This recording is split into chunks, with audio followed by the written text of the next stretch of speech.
Bom dia, galera. Então, hoje a gente começa o nosso estudo sobre os contos do Machado de Assis, que são 4 contos cobrados no Paz 2. Se você não vai prestar o Paz 2, não se preocupe, porque são contos muito interessantes, né? Que fazem reflexões sobre a natureza humana, sobre a história. Então, de qualquer maneira, há um grande proveito em lê-los, tá bom? E no final a gente vai fazer um trabalhinho sobre eles. Então, o ideal é que vocês lessem a cada semana o conto que vai ser trabalhado na próxima, para vocês assistirem a aula já preparados e no final não ter que correr atrás lendo um monte de conto de uma vez, tá bom? Então vamos lá. Resumo da obra, para quem não leu, para quem leu com desatenção, para quem leu e quer relembrar. Então, o diabo decide formar uma igreja. E os valores dessa igreja são o inverso das virtudes cristãs, né? Das virtudes católicas. Essa seita se espalha rapidamente pelo mundo inteiro, mas ele descobre que existem pecadores em toda parte, mesmo entre os mais dedicados. E como é que são esses pecados? Os pecados na igreja são o inverso do pecado na cultura ocidental cristã. Então, se você peca na nossa cultura, sendo avaro, cobiçando a mulher do outro, etc, etc e tal, na igreja do diabo, o pecado é o inverso disso. Então, você peca sendo fiel, você peca sendo humilde, você peca não sendo guloso, tudo isso, né? Então, as pessoas começam a pecar com o inverso do que seria o pecado para nós, normalmente. E aí está a contradição da natureza humana, que é a moral da história, né? Você tem aquilo que é proibido é tentador. A gente quer sempre aquilo que é proibido, né? A grama do vizinho é sempre mais verde. Então, pecar é sempre uma tentação para nós. Eu estou usando pecado mais para entrar na atmosfera do conto, mas fazer aquilo que é proibido, que é contra os preceitos ocidentais, é sempre algo tentador, né?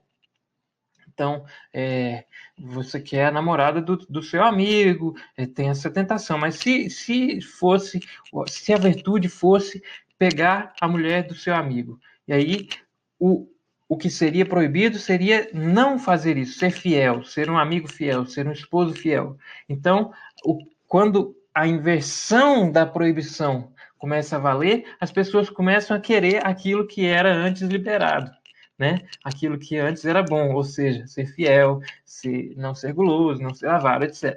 Né? Então é um conto divertido nesse sentido de que ele inverte tudo isso e faz troça do diabo, goza mesmo do diabo, porque ele é esse paspalhão que não entende o que era óbvio no final para Deus, né? Deus já previa tudo isso no início. Então, o que é o diabo, gente? O que é o diabo do conto? O que é o diabo de uma maneira geral, mas principalmente para o conto? É o espírito que nega. Ele fala isso no conto. Eu sou o espírito que nega. Como assim espírito que nega? Ele inverte tudo, ele nega tudo, ele é o negativo de todo o restante da virtude cristã. Mas não só da virtude, de tudo. Então, ele é o tentador, ele olha tudo do avesso, de ponta cabeça, né? Então, quando os colonizadores vieram, os jesuítas começaram ali no século XV, XVI, a cristianizar os índios, eles estavam trazendo consigo também o diabo, ou seja, com a virtude, com o bom, você tem que ensinar o mal. O bom só existe em relação ao mal. Se existe algo que é bom, que é almejável, ele tem que ser comparável àquilo que não é bom, que não é almejável, que é mal. Então, as duas coisas estão interligadas. As duas coisas não existem uma sem a outra. E o diabo é justamente essa figura sobrecarregada de tudo aquilo que é proibido, de tudo aquilo que é mal, né? Na nossa cultura ocidental cristã. Para compreender o conto, gente, é um conto moral, como vocês devem ter visto, ele tem uma moral da história, e por isso ele beira uma fábula.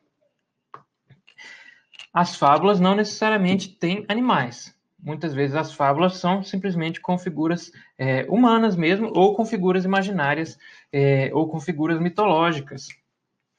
Então, por isso, ele beira a fábula, porque ele tem um caráter moralístico. Ele busca ensinar uma lição. Porém, ele extrapola um pouco a fábula, porque essa moral, essa lição, é um pouco mais complexa do que vem normalmente nas fábulas, né? É um pouco mais complexa porque busca fazer refletir sobre a natureza humana por meio de uma inversão dos valores, e essa inversão dos valores é a ironia diabólica, né? A ironia que é humorística nesse caso.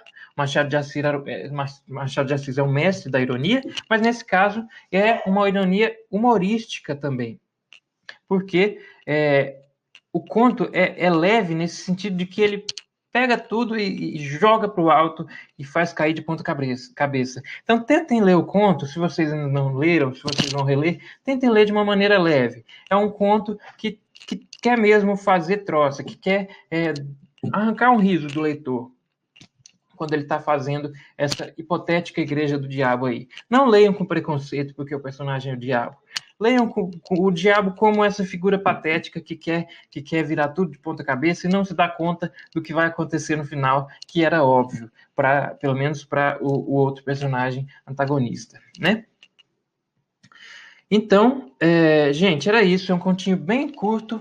Esse personagem do diabo é um personagem muito interessante justamente porque ele nos faz refletir sobre a condição humana. Ele nos faz refletir por quê? Porque ele põe tudo de ponta cabeça. E ao fazer isso, a gente olha para tudo de uma outra perspectiva que não é a usual, uma perspectiva nova. E isso é o papel do diabo. Ele é o tentador, ele é o que faz, é o negativo. É sempre essa coisa no oposto, né, da nossa cultura ocidental cristã. Então é isso aí, gente. Uma análise bem curtinha e um abraço a todos.